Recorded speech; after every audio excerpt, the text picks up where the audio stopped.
Alright guys, so this is I'm doing simultaneous equation and I'm solving it with substitution, yeah.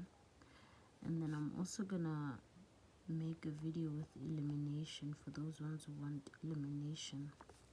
Alright, so how does the simultaneous work, yeah? Especially a substitution. So what we want is to make a variable subject of the formula, yeah?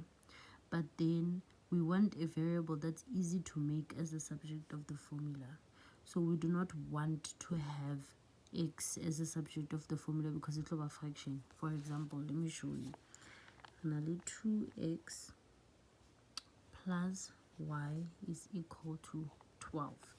If it's a 2 the subject of the formula, 12, then we transpose the y to the other side ever negative. Then finally 2x. Now we want x to be alone, so we're going to divide both sides by 2. So I want to have x is equal to 12 minus y over 2. So Sheba, now we have to work with a fraction. This is a little bit complex. That's why we 2 the subject of the formula.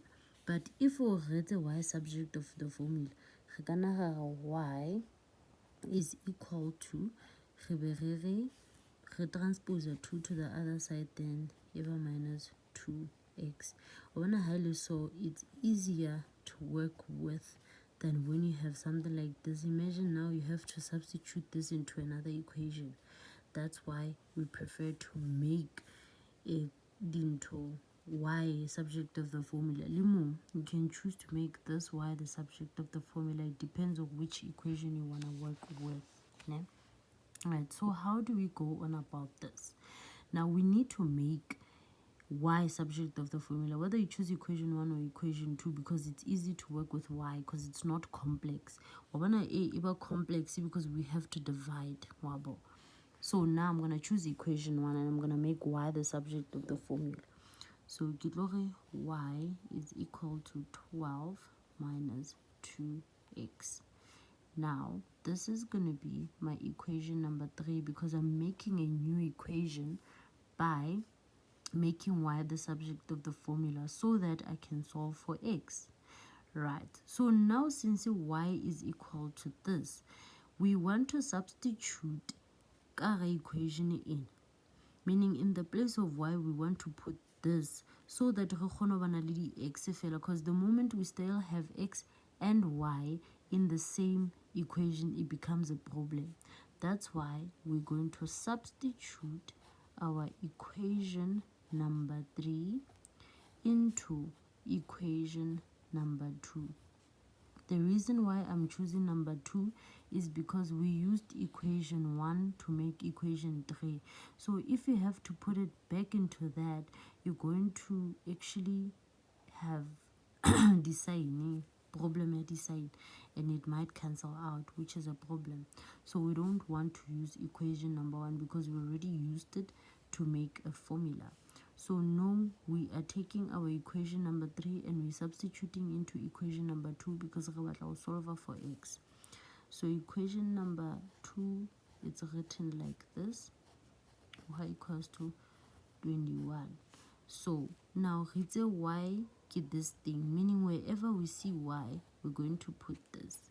So 5x plus, in the place of y, we're going to put 12 minus 2x, which is equal to 21. Alright, so now we only have dx, which makes things easier for us. Now we can solve for x.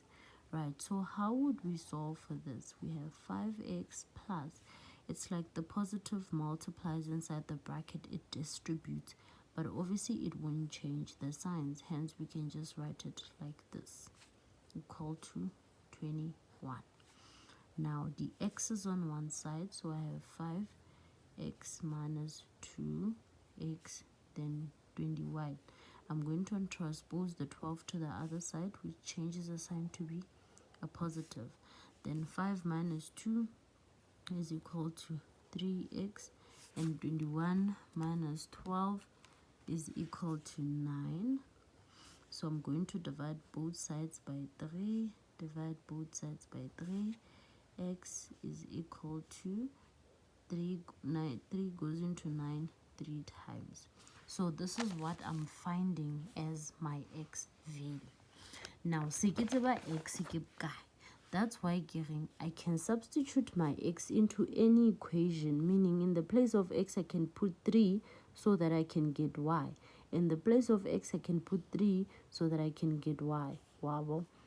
Now in this way it becomes easier for me to get y, and I can substitute it into any of my 3 equations that I want. So I can choose any equation, I will still get the same answer. So I'm going to choose equation number 3. So I say substitute x is equal to 3 in equation number 3. You can choose any equation that you like. So y is equal to 12 minus 3 minus 2. In the place of x, I am going to put 3. So I have 12 minus 6, because 2 times 3 is 6. And then 12 minus 6 is equal to 6. So meaning my y value is actually equal to 6. So x is equal to 3 and y is equal to 6. And this is how you solve a simultaneous equation.